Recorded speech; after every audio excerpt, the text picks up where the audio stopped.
ओम श्री सरस्वत्यै नमः। नमस्कारः। षट्सप्तत्यधिकद्विशततमी कक्षा और हमारे बाह्य प्रयत्न चल रहे हैं। बाह्य प्रयत्न वो हैं जो वर्ण के उच्चारण में मुख से पूर्व, वायु के मुख में पहुंचने से पूर्व जो प्रयत्न किए जाते हैं उनको बाह्य प्रयत्न कहते हैं। तो अभी हम स्वरों के प्रयत्न देख रहे हैं और उसमें हमने उदात्त, अनुदात्त और आज हम स्वरित, समाहारः स्वरितः, ये सूत्र देखने वाले हैं। 1 to 31 अष्टाध्यायी जी में इसको देखा जाता है। ये देखिए, पहला अध्याय है और दूसरा पाद है और उसमें ये सूत्र हमारा समाहारः स्वरितः, ये 1 to 31 हो गया। और इससे पहले हमने ये दो सूत्र किए हैं, उच्चैः उदात्तः, नीचैः अनुदात्तः, और इन दोनों में ये अच, यहाँ से अनुवृत्ति आई है। समाहार स्वरितः में भी अच की अनुवृत्ति आएगी। ठीक है, यहाँ समाहारः प्रथमा विभक्ति एक वचन है और स्वरितः प्रथमा विभक्ति एक वचनम है। ये समाहार शब्द की व्युत्पत्ति सम और आ, इन दोनों के बाद हृ धातु और फिर घन प्रत्यय, तो भाव का प्रत्यय है, तो उससे बन जाता है संग्रह या समाहरणम। तो समाहरणम संहारः अर्थात मिलाना, मिश्रण।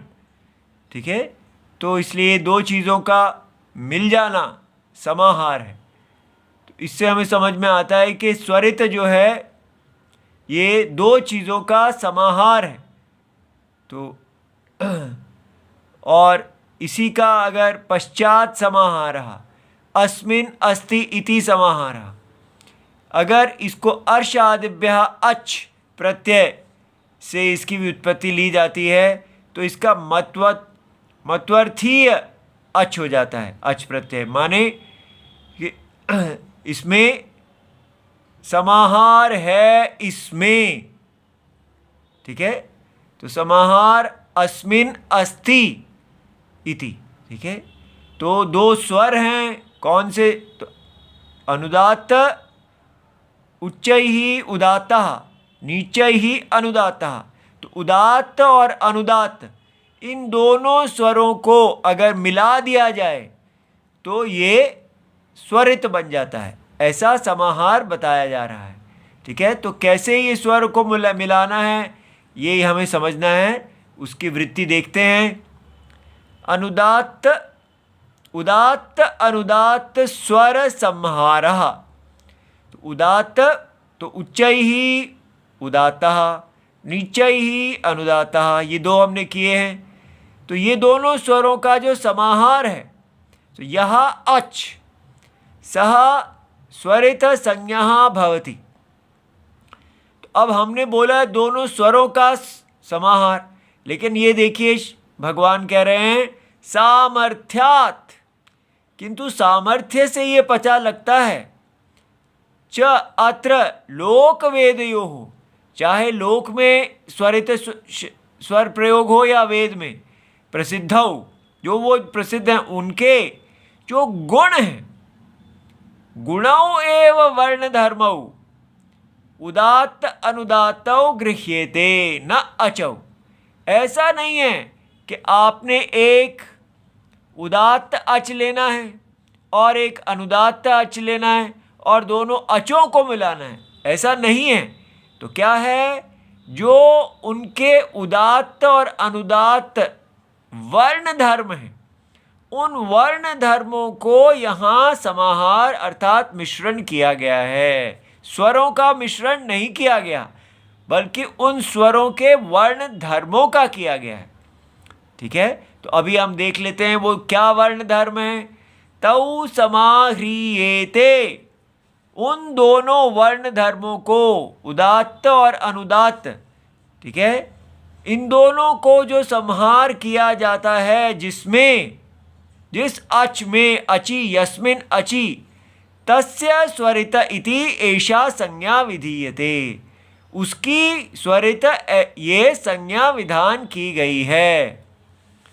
तो स्वरित का जो चिन्ह है वो सामान्यतः एक खड़ी रेखा होती है, जैसे श क म, ये अ जो खड़ी रेखा है ये स्वरित का चिन्ह है। ये देखिए कल हमने उदात्त और अनुदात्त 2 दिन में किए हैं।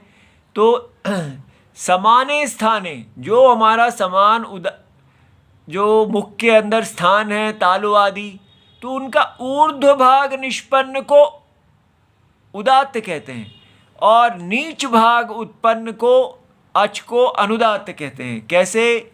ये देखिए हमने देखा है कि अगर जैसे ये तालु है, इसके 3 भाग कल्पना किए जाएं तो पहला वाला भाग इसको उच्च भाग कहेंगे, ये तीसरी गिनती को, ऐसे समझना है। ऊंच माने ऊंचा, हाइट नहीं, जो पहले आता है वो उच्च भाग, ठीक है। और इस प्रकार ये बाद में जो आता है ऐसे इस दिशा से गिनने पर ये नीच भाग, ठीक है। तो उच्चैरुदात्ता, तो अगर हमने यहाँ पर बोलना है ई, पतली ई आ रही, और यहाँ से बोलेंगे ई, ठीक है। इसी प्रकार यहाँ तालु में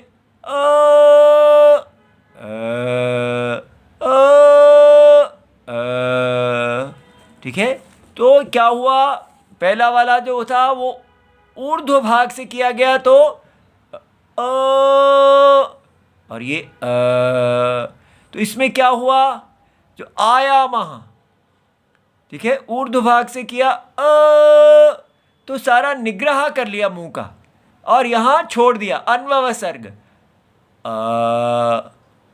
और इसमें रुक्षता है, तीखा लग रहा है, लेकिन यहाँ मृदुता है, संवृतता, मुंह जो है ये टाइट बिल्कुल बंद हो गया है, इसको संकोच कर लिया गया है, और यहाँ ये हमने देखा। अब इन दोनों को हमको मिला देना है, ठीक है, आधा इसका हिस्सा और आधा इसका हिस्सा, ये दोनों वर्ण गुण हैं, ये जब मिला दिए जाएंगे तब स्वरित निकलेगा।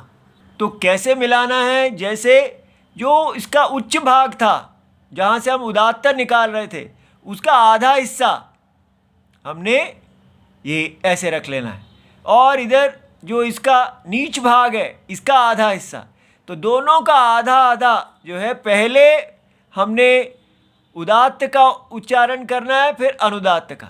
तो अब इनको मिलाना है, ई, ऊ, इस प्रकार, ठीक है। दोनों को मिला देना, पहला जो पतला है भाग फिर इधर मोटा है अब जब मिलाएंगे तो ये दोनों वर्ण गुण इकट्ठे हो जाने चाहिए, वैसे ऊपर से नीचे की तरफ आ रहे हैं, ठीक है, इसको स्वरित कहते हैं। तो याद रहे हमेशा पहले उदात्त भाग आएगा और बाद में अनुदात्त आएगा, ठीक है। जैसे तिल और तंडुल है, चावल, तिल और चावल दोनों को, तो पहले आप इसके अंदर उदात्त का ऐसे दोनों को मिलाना है, ठीक है। इति सर्वं शिवं प्रणाम।